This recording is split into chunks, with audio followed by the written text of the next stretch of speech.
මිනිස්සු ඔය වඳින අත් දෙකෙන්මයි බෙල්ල මිරිකන්නේ. කම්පාවෙන්ට නරකයි. අර මතකද පොඩි කාලේ අහලත් ඇති. එක පොකුණක් තියනවා වතුර හිඳිච්ච. පොකුණේ ඉබ්බොත් ඉන්නවා, මාළුත් ඉන්නවා, කොක්කුත් ඉන්නවනේ. වතුර හිඳුනට පස්සේ ඉබ්බෙක් ඇවිල්ලා කොක්කුන්ට මොකක්ද කියන්නේ?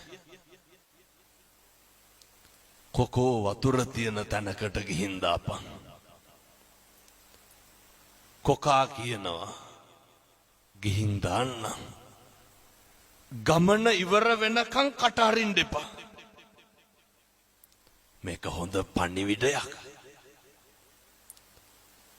කට වහගන්න තරමට ප්‍රශ්න අඩු නැද්ද? කවදා හරි හොඳ හාමුදුරු කෙනෙක් ගෙනල්ලා හොඳ බණක් අහන්න. එතකම් මම මේ කියන ටික පිළිපදින්න. කොක්කු දෙන්න කෝටුවක් අරගෙන දෙපැත්තෙන් හපා ගන්න. ඉබ්බට කියනවා මැද්දෙන් හපා ගනි. උඩින් යනවා. හැතැම්මක් විතර යනකොට යට හිටපු මිනිස්සු වගේ ඉබ්බට ඔච්චම් කරනවා. ඉබ්බෙක් උඩින් යනවා කියලා. අපිට කොච්චර ඔච්චම් කරලා තියෙනවද මිනිස්සු? මෙහෙම දේශනා කරන්න හේතුව මිනිස්සු හරි කුහකයි. එහෙම නේ. මිනිස්සු හරි ඊර්ෂ්‍යයි. මිනිස්සු කැමති නෑ පින්නතුනේ අපේ දරුවෙක් විභාගයකින්වත් පාස් වෙනවට කැමති නෑ. හරියට පද හදනවා. ඔය ඇත්තන්ගේ පැතිවල එහෙම නැතුව ඇති. මම කියන්නේ බොහෝ පැතිවල එහෙමයි. මිනිස්සු හරියට ගතු කියනවා. සමහර විට මේ අම්මලාට මතක් වෙනවත් ඇති අපේ ගමේ අහවලා වාගේ කියලා. මිනිස්සු එහෙමයි. මිනිස්සු කවදාවත් සතුටු නෑ අපිට හරියනවට. හරි කැමති වරදිනවා නම්. ඉබ්බටත් ඕක උනේ. ඉබ්බා යනකොට මිනිස්සු ඔච්චම් කරා. ඉබ්බා මොකද කරේ? අර මිනිස්සුන්ට බැන්න. බනිනකොට ඉබ්බා වැටිලා මැරුණා. අපි මොකද කරන්නේ? කියමු බලන්න. ඔය ජීවිතේ කේන්ති ගියා නම් කවදා හරි කේන්ති ගියේ. පින්නතුනි මම මේ හරි කරුණාවෙන් දේශනා කරන්නේ. එක වචනයක්වත් අහක නම් දාන්න එපා. එක වචනයක්වත් අපත යවන්න එපා. මේ පින්නතුන් ජීවිතේ කේන්ති ගත්තා නම් කේන්ති ගත්තේ කවුරු හින්දාද? කවදාවත් මේ අම්මලාට තාත්තලාට ගෙදර දවල්ට බත් කාලා ඉඳගෙන ඉන්නකොට ඔය කේන්ති ගිහින් තියනවද? නිකන් ඉන්නකොට නෑ. ඉබ්බට කේන්ති ගියේ කවුරු හින්දාද? අර කොහෙවත් යන මිනිස්සු හින්දා. අපිට කේන්ති කියන්නේ ඇයි? කොහෙවත් යන මිනිස්සු හින්දා. විනාශ වෙන්නේ කවුද? අපි. මතක තියාගන්න ඕනේ. ඉබ්බා මැරෙනවා. සතියකට විතර පස්සේ අයත් කොක්කු දෙන්න එනවා. තව ඉබ්බෙක් ඉඳලා කියනවා කොකෝ වතුර තියෙන තැනකට ගිහින් දාපන්.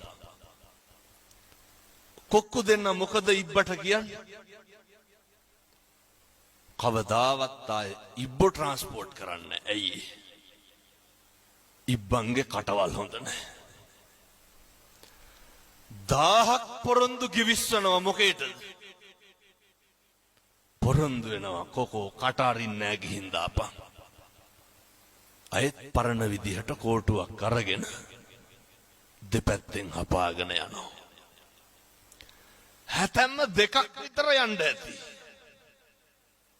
අයිත්තර යට හිටපු මිනිස්සු ඔච්චම් කරනවා ඉබ්බෙක් කුඩී යනවා කියලා.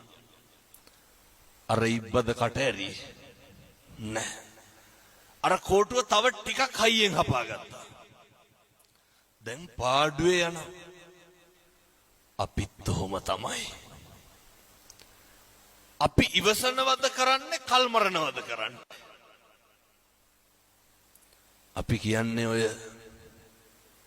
පස්සේ බලා ගන්නම්කෝ.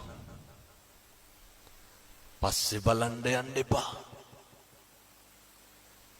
මෙහෙම ටිකක් ඉන්නම් කියලා කියනව නේද? ජීවිතේ පුරුදු වෙන්න කල් මරනවට වඩා ඉවසන්න. මේක ටිකක් ඉවර වෙනකන්වත් මීටර් 500ක් විතර ඉබ්බ ගියා. කටවත් ඇරියේ නැහැ. දැන් ඉබ්බට ඉන්න බෑ. ඇයි? කොක්කෝ කිව්වේ නෑනේ උඹ හරි හොඳයි කියලා. බැරිම තැන ඉබ්බ අහනවා කොක්කුන්ගෙන්, යාළුවනේ මං හොඳයි නේද කියලා. ඒ කොකාට මොකද ඉබ්බට මොකද වෙන්නේ?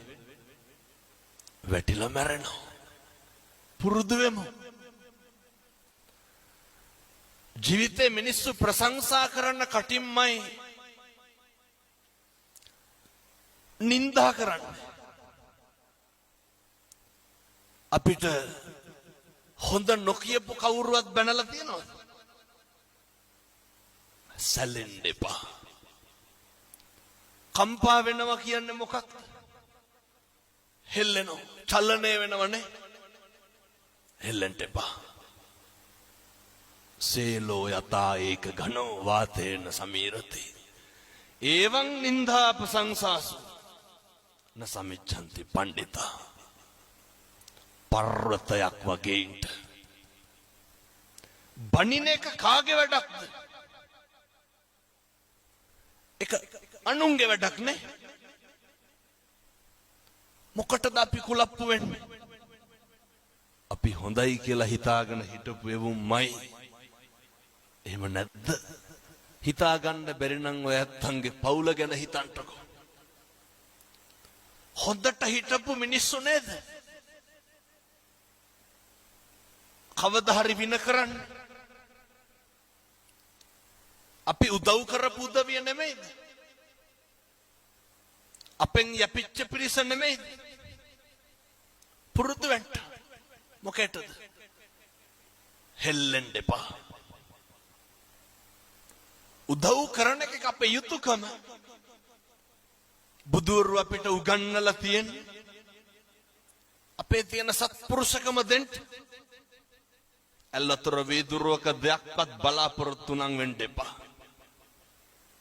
ප්‍රතිරූප ගොඩනගාගෙන බලාපොරොත්තු වුණාම දුක අඩුයිද වැඩිද? මොකටද ප්‍රතිරූප?